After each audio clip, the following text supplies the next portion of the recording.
இவன் 1000 பேசுவான், 1000 அயோக்கியத்தனம் பண்ணுவான் ஐடியில். யாராச்சும் ஒரு ஆளுக்கு ஸ்டாலினையோ கருணாநிதியோ இது பண்ணிட்டா அந்த வீடியோ எடுத்து உளவுத்துறையில் இவனே பேசுகிறான்.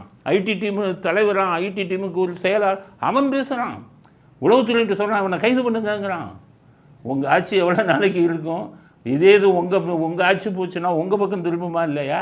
நீங்கள் 1000 எல்லாரையும் நாக்கப்படுங்கிற மாதிரி கேட்பீங்க, பேசுவீங்க, கிண்டல் அடிப்பீங்க. ஆனால் உங்களை யாராச்சும் பேசுனா கிண்டல் அடித்தா உளவுத்துறையிட்ட சொல்லி கேஸ் ஃபைல் பண்ண வைப்பீங்களா? எவ்வளோ நாளைக்கு இந்த அராஜகத்தை பண்ண முடியும்? அதை தான் கேட்குறேன். என்னென்னா எடப்பாடி ஸ்டாலினை உரிமையில் பேசிட்டாரான். அதாவது நீ போ அப்படின்னு பேசிட்டாரான். அதற்கு குதிக்கிறார் இந்த டிஆர்பி ராஜா. எப்ப பார்த்தாலும் ஸ்டாலின் பேசுறான். எடப்பாடி பழனிசாமி பாரதிய ஜனதா கட்சியோட கூட்டணி வச்சுட்டார். வச்சா என்ன தப்பு? உனக்கே எரியுது, உனக்கே எரியுது.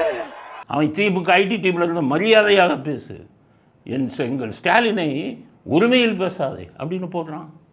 இதே நான் என்ன கேட்குறேன், இதே பிரதமர் மோடியை அங்கே சென்னைக்கு வராருன்னு உங்கள் ட்விட்டரில் மோடி கோ பேக், மோடி திரும்பி போன்னு ஒரு நாட்டு முதல்வரை மோடி திரும்பி போன்னு சொன்னீங்களா இல்லையா? நீங்கள் அது உரிமை இல்லையா? ஒரு நாட்டு பிரதமரை நீ உரிமையாக பேசலாம், ஆனால் உங்கள் ஸ்டாலினும் உரிமையாக பேசிடக்கூடாது. ஸ்டாலின் வானத்திலிருந்து குதித்தவரா இல்லை பெரிய இந்த அவதாரம் எடுத்தவரா?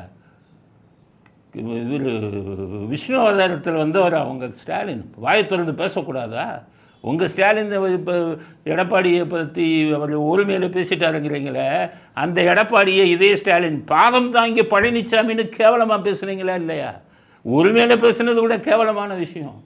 பாதம் தாங்கி பழனிசாமி தான் தமிழ்நாட்டை காப்பாற்ற போறாராம், உரிமைகளை மீட்க போறாராம்.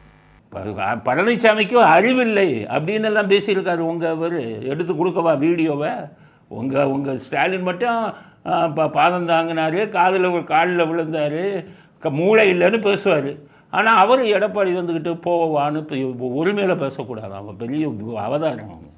அதனால் சொல்கிறேன், நீங்கள் பேசுனீங்கன்னா எதிர்கட்சி பேசத்தான் செய்வான். அரசியலுக்கு வந்துட்டீங்கன்னா விமர்சனம் இருக்கத்தான் செய்யும். தாங்க முடியலைன்னா அரசியலை விட்டு விலகிட்டு போயிட்டே இருங்க. ஒரு ஐடி டீம் வச்சுக்கிட்டு ஊரை ஏமாற்றிக்கிட்டு நாங்கள் பேசுவோம், மற்றவன் பேசுனா அரெஸ்ட்டுன்னு எவ்வளோ நாளைக்கு இந்த அராஜகம் நடக்கும்?